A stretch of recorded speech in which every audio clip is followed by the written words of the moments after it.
Bon, salut Albert, je suis ravi de t'avoir ici. On est là pour boucler la boucle. On a fait toutes les étapes de conception des Fer 900 et je veux qu'on revienne avec toi sur ce projet.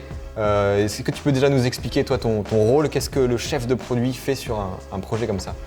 Moi, l'objectif c'est de se plonger dans le scénario. Et donc là, comme on traite les joueurs experts, inférieurs à 15 handicaps, l'idée c'est, on les a rencontrés, on a discuté avec eux, on est même nous-mêmes des joueurs experts, donc ça fait quand même quelques années qu'on joue. Et l'idée c'est de comprendre leurs problèmes, leurs attentes. On a testé beaucoup de produits et puis pour essayer d'en détecter des points d'amélioration en se disant et nous, sur ce périmètre-là, qu'est-ce qu'on va faire? Donc c'est ça mon rôle, c'est de bien déclarer ça. Ça s'appelle le scénario d'usage. Et avec ce scénario, ensuite, on discute avec l'équipe. Je ne suis pas tout seul à faire ça, évidemment. Il y a des ingénieurs produits, il y a des ingénieurs essais, il y a des retail supply, donc ils s'occupent de l'approvisionnement, qui sont aussi des golfeurs. Dans l'équipe, on n'est que des golfeurs, tu le sais. Et donc, tous passionnés. Puis après, il y a des testeurs. Et puis, on a aussi des joueurs qu'on sollicite en fonction de leur niveau, sur des problématiques parce qu'on connaît leur expertise. Et c'est ce qui nous a permis de bien détecter et de définir ce qu'on avait envie de faire. Là, on a devant nous alors les Fer 900. On part d'une feuille blanche quand on commence un projet comme ça. Qu'est-ce que ça fait de voir les produits finis comme ça devant toi?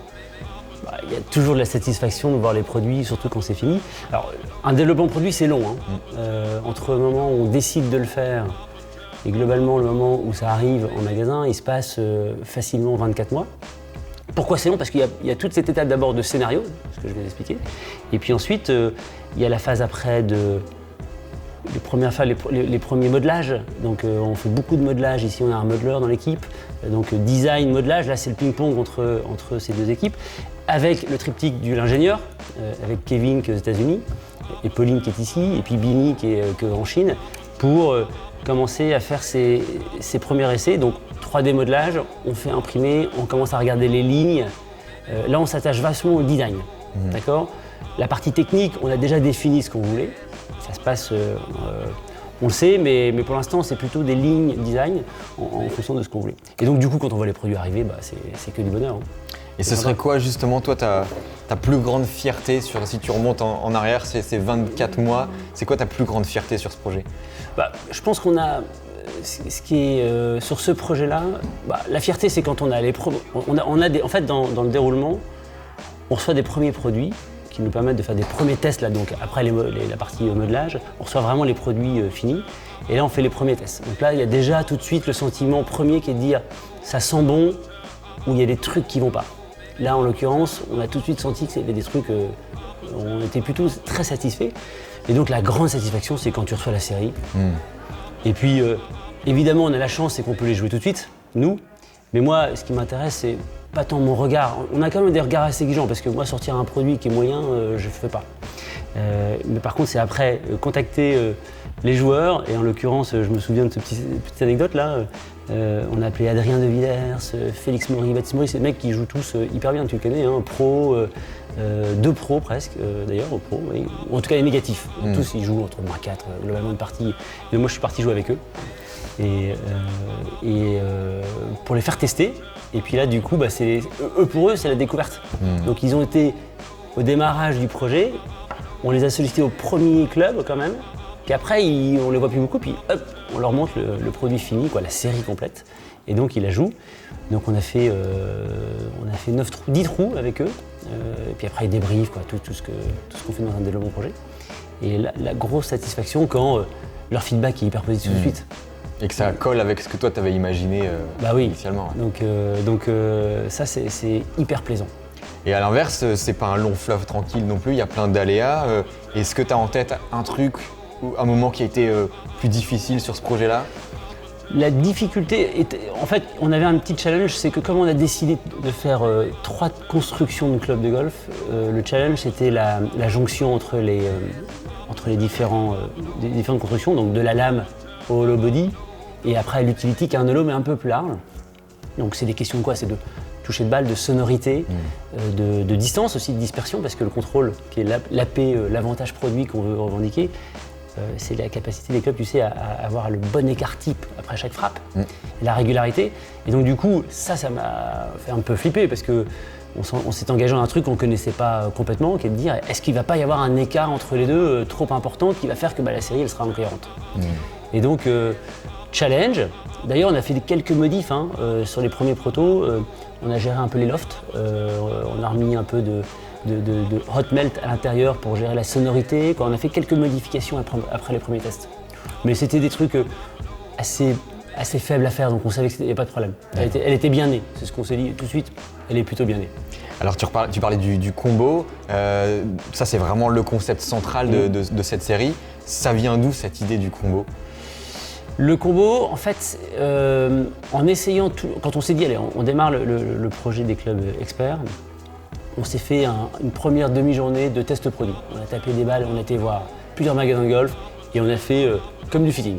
On a tapé avec 3 personnes que je connais bien qualifiées. On a tapé tous les clubs et on s'est dit, mais qu'est-ce qui est bien ? Qu'est-ce qui est pas bien ? Qu'est-ce qu'on aime ? Qu'est-ce qu'on veut ? Par rapport aussi à l'histoire de qui on est. C'est toujours important, qui on est. Et là, il y a des choses qui commençaient à converger en disant tiens, ça c'est intéressant.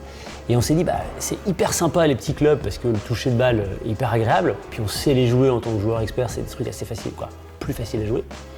Par contre, c'est vrai qu'un fer 5, un fer 4, dans un moment difficile, dans un jeu, quand on joue bien, il n'y a pas de souci. Mais on a tous des parties où on est un peu moins dedans et le coup difficile à faire. Et ces clubs un peu plus fermés, c'est difficile. Et on s'est dit, mais si on fait des clubs un peu lames, un peu trop, qui seraient vraiment ce qu'attendraient les experts, parce qu'ils kiffent là-dessus. Je sais, j'en ai discuté avec beaucoup. La lame, ça fait tout de suite l'expression, ou en tout cas les petits clubs. Mais c'est dur à jouer. Et donc on s'est dit, non, notre projet, c'est de rendre le golf plus facile, aussi pour des joueurs experts, et on veut les faire réussir. Et d'où l'idée du combo, d'aller prendre le meilleur de chaque monde. C'était un peu la baseline du projet. Alors chez Inesis, les clubs sont segmentés par niveau, donc on a débutant supérieur à 30, le confirmé de 30 à 15. Là tu disais, ces clubs-là experts, c'est destiné aux joueurs en dessous de 15. Si tu devais définir justement un peu plus précisément qui serait ce joueur type de la série 900, tu dirais qu'il est comment ? C'est toi. Sam, tu es parfaitement dans la cible. Non. Nous, notre projet, je le remets, je le répète, les débutants, c'est au-delà de 30 d'handicap.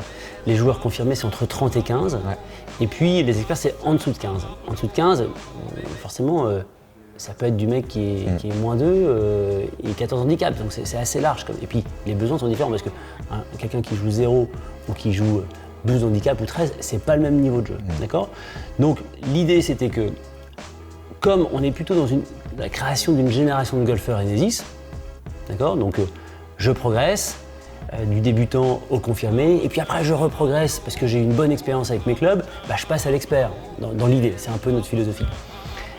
Et donc on s'est dit les gens vont plutôt devenir de 15, donc ils vont être 8, 12, donc moi j'ai l'impression que le super cœur du produit, le 8, 12 d'handicap, c'est parfait. Il va commencer à toucher le plaisir d'avoir quelque chose de forgé et quand même la facilité. Moi, j'ai 3 handicaps et il y a d'autres joueurs dans l'équipe et d'autres personnes qui ont pu les tester. Je joue ça et je suis hyper content et je ne reviendrai pas sur d'autres clubs. Vraiment. Je me sens libre à la fois, même si je suis concepteur et tout. J'ai toujours dit à mon patron, moi je suis libre.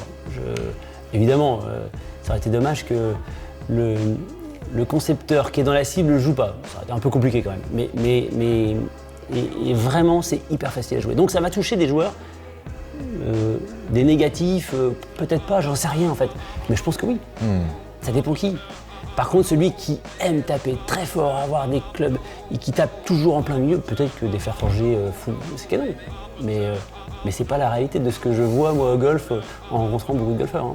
Et même même les pros, de plus en plus de pros. Il y a de plus en plus de combos dans les sacs dans les sacs de golf.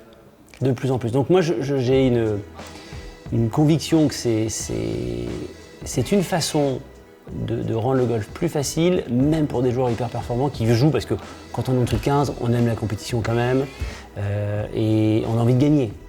Il y a la culture de la gagne, quand même. J'ai hâte que les golfeurs les testent vraiment et qu'on ait les retours, parce que c'est hyper agréable à jouer. Bon, on va taper quelques balles ? Ah oui ? Allez.